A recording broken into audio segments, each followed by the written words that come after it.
Assalamualaikum warahmatullahi wabarakatuh. Halo, bagaimana kabar semuanya? Semoga hari ini kabar kalian baik-baik saja ya. Oke, tidak terasa kita sudah ada di akhir tema 1 di subbab E. Di subbab E ini kita akan belajar bagaimana kondisi geografis Indonesia bisa mengakibatkan kita jadi interaksi dengan bangsa asing, dan bagaimana juga dampaknya terhadap kehidupan baik sosial, budaya, dan ekonomi Indonesia. Oke, sudah siap belajarnya? Mari kita mulai.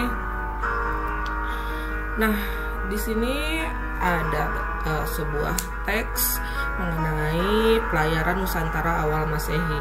Jadi sebelum kamu masuk ke materi, silakan dibaca dulu teks tersebut, ada di paketmu. Nah, setelah kamu membacanya, kamu bisa memperoleh data bagaimana hubungan yang terjadi pada masa awal Masehi. Nah, kita jadi tahu bahwa dari awal Masehi terjadi hubungan dagang antara India, Indonesia, dan Cina. Untuk tahu lebih lanjut, kita akan lihat di slide berikutnya. Oke, apakah kamu tahu kira-kira komoditas barang apa saja yang diperjualbelikan pada masa awal abad Masehi? Ya, betul. Salah satu barang yang sudah dijual dari awal Masehi itu ada rempah-rempah, wewangian, di sini disebutnya kemenyan ya. Kemudian kain sutra. Itu adalah komoditas utama pada awal abad Masehi. Nah, seperti ini fakta uniknya. Ini rempah-rempah ya. Ada lada, ada kayu manis, ada biji pala, dan lain-lain. Dan masih menggunakan koin kuno untuk penukarannya.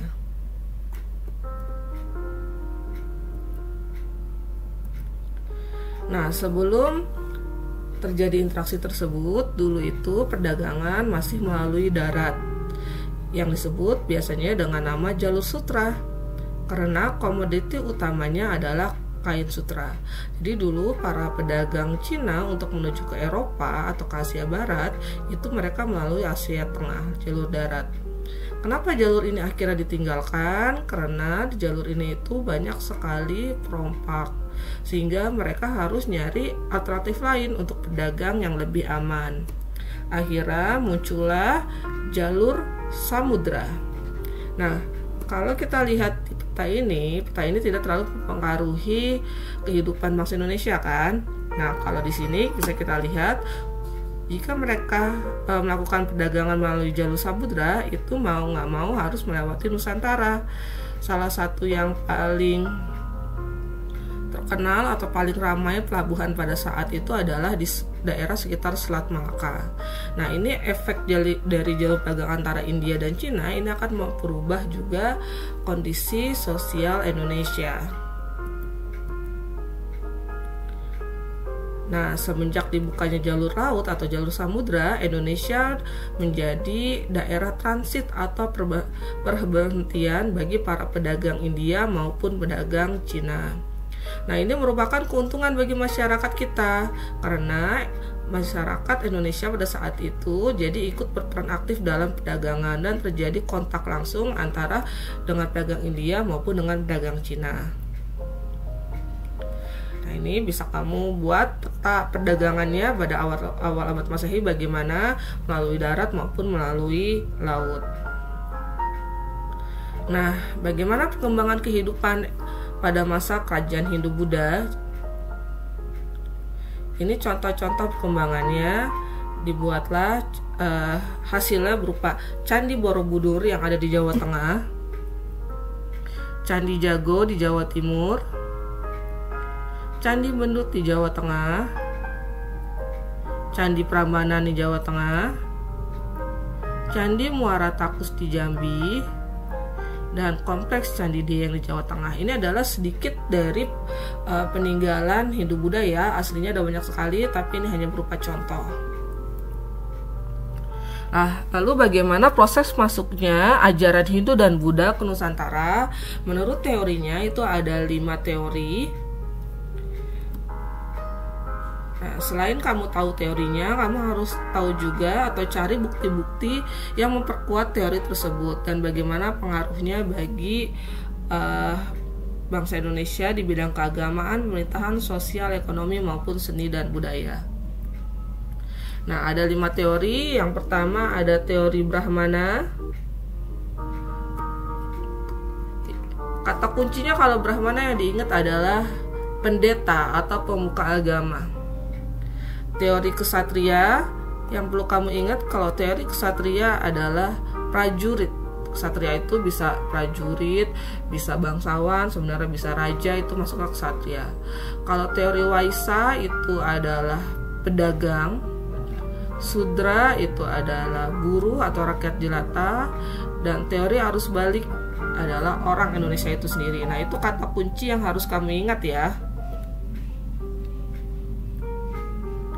Kita bahas yang pertama dulu, hipotesis Waisa. Ini hipotesis yang dianggap salah satu yang paling kuat. Yang mencetuskan hipotesis Waisa adalah N.J. Crom. Nah, diduga para pedagang dari India itu untuk menuju Cina, mereka kan akan transit di Nusantara ya, sambil transit sambil menyesuaikan arah angin musim yang membawa mereka ke Cina, dan ini bisa memakan waktu tidak sebentar tapi berbulan-bulan juga. Mereka sekalian dagang, sekalian memperkenalkan agama Hindu-Buddha. Atau ada juga di antara mereka terjadi perkawinan dengan wanita Indonesia yang nantinya membentuk suatu keluarga, dan keluarga ini akan membentuk suatu kampung, dan kampung ini nanti akan membesar menjadi sebuah kerajaan. Ada hipotesis Brahmana, ini pencetusnya itu J.C. Vandler. Nah, kalau hipotesis Brahmana ini diperkuat dari sisa-sisa peninggalan berupa prasasti yang ada di Indonesia. Itu sebagian besar prasastinya itu menggunakan bahasa Sanskerta dan huruf Pallawa, di mana pada masa itu yang bisa menggunakan bahasa Sanskerta dan nulis huruf Pallawa itu hanya para pendeta saja. Jadi dianggap bahwa Hindu-Buddha di Indonesia yang bawa adalah para Brahmana.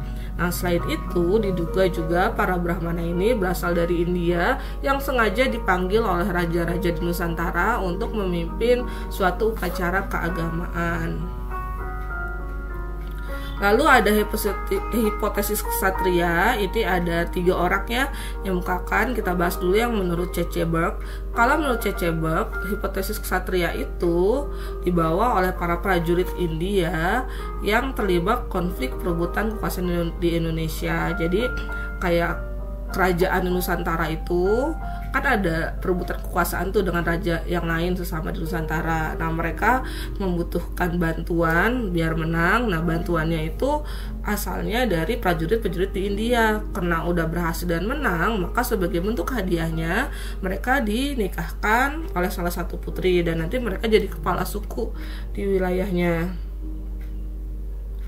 Nah, kalau jadi kepala suku, nanti mereka menyebarkan tradisi yang mereka punya. Nah, biasanya mereka itu kan kalau zaman dulu rakyat itu ngikutin rajanya gitu, agamanya. Jadi kalau rajanya Hindu, masyarakatnya Hindu, rajanya Buddha, masyarakatnya Buddha kan gitu. Sedangkan menurut Mukherjee ini teorinya adalah banyak prajurit dari India itu membangun koloni itu kayak perkampungan yang ada di ke Nusantara, kemudian lama-lama jadi kerajaan. Sedangkan menurut J.L. Muenz itu pada awal abad ke-5 di India itu situasinya tuh udah sering terjadi peperangan, sehingga ada keluarga kerajaan di India yang melarikan diri.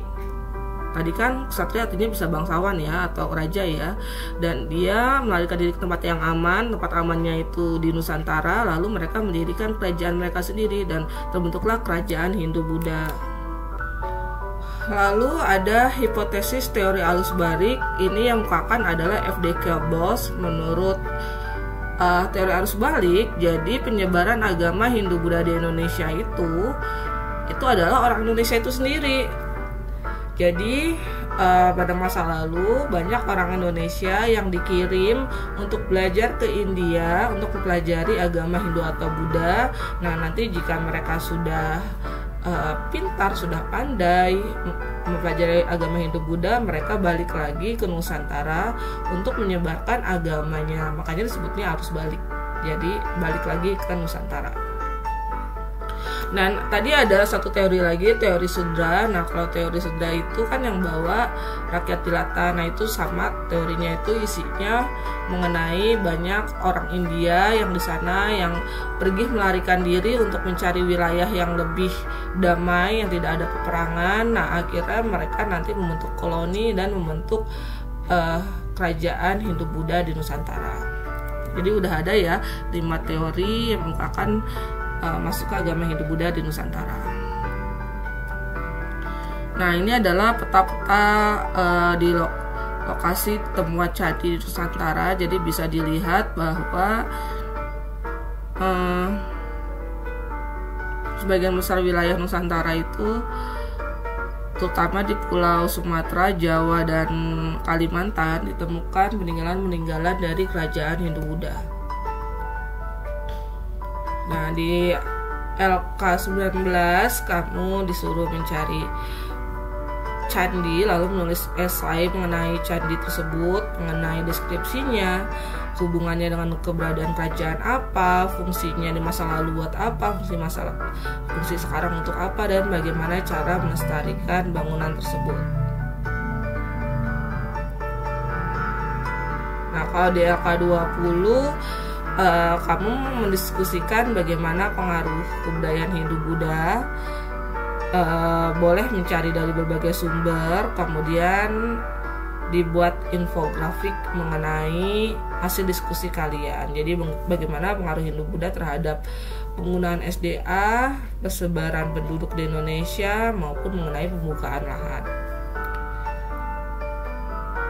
Nah, sekarang kita lihat peninggalan sejarah bercorak Hindu Buddha ada apa saja. Yang pertama ada candi dan stupa. Nah, kalau untuk sekarang kamu tahunya fungsi candi itu untuk pariwisata ya, dan juga untuk pelestarian budaya. Tapi tahukah kamu bahwa fungsi candi di masa lalu sebenarnya adalah tempat pemujaan, baik itu pemujaan terhadap dewa-dewi maupun tempat pemujaan buat rajanya gitu kan, dan juga buat makam raja atau makam para keluarga raja, karena raja itu dianggapnya adalah berupa titisan dari dewa-dewi. Nah, ini contoh candi Hindu di Indonesia. Ada Candi Prambanan, Candi Suku, Candi Jagal, Candi Gedong Songo, dan ada Candi Buddha, ada Borobudur, Mendut, Suku, dan Pelausan. Nah, kadang kita sulit membedakan yang mana candi itu kan banyak kan ditemukan antara area Jawa Tengah dan Jawa Timur. Nah, kita suka sulit membedakan ya yang mana candi Jawa Tengah dan Jawa Timur. Nah, ternyata ada ciri-cirinya nih. Kalau Jawa Tengah biasanya candinya tuh tambun tuh gendut-gendut. Kalau Jawa Timur tuh lebih ramping. Biasanya kalau Jawa Tengah itu banyak corak Budanya ya. Kalau Jawa Timur itu sebagian besar coraknya Hindu. Terus kalau Jawa Tengah tuh punden berundak, jadi dia bertingkat-tingkat. Nah, kalau dia atapnya bertingkat juga tapi tidak berpunden berundak. Nah, puncaknya biasanya kalau Jawa Tengah tuh berupa ratna atau stupa, kemudian relief lukisan di dindingnya tuh naturalis. Kalau Jawa Timur itu biasanya kayak simbolis-simbolis dari wayang. Nah, kalau Jawa Tengah rata-rata menghadap ke timur, Jawa Timur menghadap ke barat. Nah, jenis batuannya kalau Jawa Tengah itu menggunakan batu andesit, kalau Jawa Timur itu biasanya menggunakan bata merah. Jadi makanya warnanya sukanya warna merah. Kalau yang Jawa Tengah ini warnanya kadang kayak warna hitam keabu-abuan gitu, karena pakai batu andesit. Nah, ini contohnya. Nah, di Jawa Tengah kan berundak-undak dan biasanya stupa kan. Nah, kalau yang Jawa Timur yang coraknya agak Hindu, dia di atapnya baru berupa tingkatan.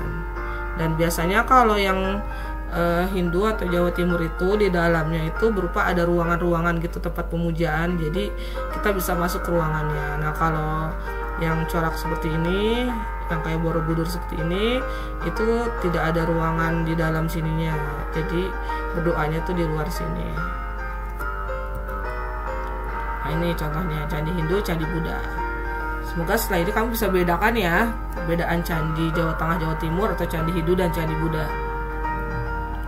Kemudian patung, atau kalau di pembelajaran IPS ini kita nyebutnya arca ya, bukan patung.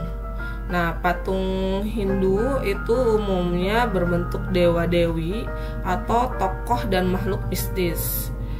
Nah, jadi bentuknya dewa-dewi ya kalau patung Hindu nih, seperti ini contoh patung Hindu. Misalkan Raja Airlangga, karena Airlangga itu dianggap titisan Dewa Wisnu, maka patungnya itu berupa patung Dewa Wisnu. Jadi kalau kayak patung Dewi ratu siapa, nah nanti dia dibuat patungnya kayak Dewi siapa gitu, wajahnya, badannya, karena dianggap titisan dewa. Nah, kalau patung Buddha biasanya patungnya ya hanya si Buddha aja, Buddha Gautama, dengan ada 3 posisi biasanya nih, tangan yang berbeda. Sikap tangan bersemedi, daya mudra, terus sikap pemberi anugerah, sikap waramudra. Nah, kalau Buddha tuh patungnya hanya Buddha Gautama aja, tapi kalau Hindu biasanya patungnya jenisnya lebih banyak karena dia penganut banyak dewa dewi.